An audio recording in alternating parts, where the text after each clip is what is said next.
પલસાણા તાલુકાના જોડવા ખાતે ડ્રમ વોશર ફાટવાનો મામલો મિલ માલિક સહિત કુલ 5 લોકો વિરુદ્ધ સાપરાધ માનવવધનો ગુનો નોંધાયો. ઘટનામાં આજ દિન સુધી કુલ 9 લોકોના મોત થઈ ચૂક્યા છે. હજુ પણ 11 લોકો સારવાર લઈ રહ્યા છે.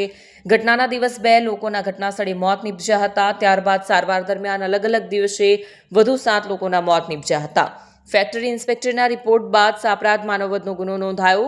રિપોર્ટમાં ડ્રમ વોશર ખૂબ જ જૂનું અને ઉપયોગ લાયક નહોતું. તમામ 5 લોકોની પોલીસ દ્વારા ધરપકડ કરવામાં આવી છે. જગદીશ ભરવાડ, ન્યૂઝ 14 પલસાણા. ગઈ તારીખ 1/9/2025ના રોજ પલસાણા ખાતે આવેલ જોડવા ગામની સીમમાં આવેલ ફેક્ટરી સંતોષ મિલ ખાતે જે ડ્રમ વોશર ફાટવાથી અકસ્માત થયેલ, જે ડ્રમ વોશર ફાટવાથી ઓઇલ લીકેજ થયેલ, જેના કારણે આગ લાગેલ, જે આગ ફાયર બ્રિગેડ દ્વારા બુઝાવવામાં આવેલ અને જે તે વખતે 2 વ્યક્તિના સ્થળ પર મૃત્યુ થયેલ, જેને 22 લોકો ઇન્જર્ડ થયેલ, જે લોકોને શિવમ હોસ્પિટલ તેમજ એપલ હોસ્પિટલ ખાતે દાખલ કરવામાં આવેલ. અને આ બનાવ બન્યા બાદ અલગ અલગ તારીખે 7 વ્યક્તિના મૃત્યુ થયેલ. આમ કુલ 9 વ્યક્તિના મૃત્યુ થયેલ હોય અને હાલમાં 11 વ્યક્તિઓ હોસ્પિટલમાં સારવાર અર્થે છે.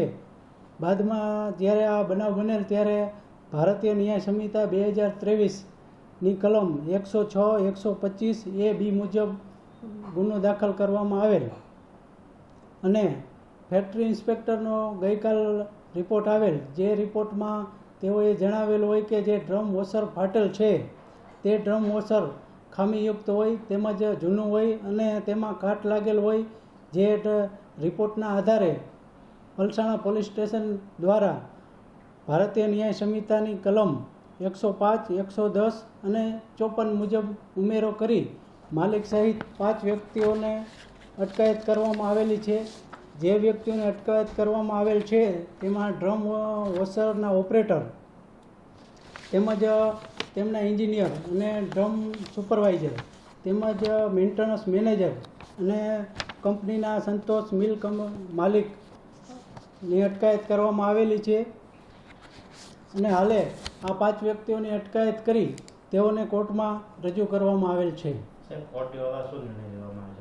હાલ આ જે 5 વ્યક્તિઓની અટકાયત કરવામાં આવેલ છે તેઓને જ્યુડિશિયલ કસ્ટડીમાં મોકલવા માટે હુકમ કરવામાં આવેલ છે.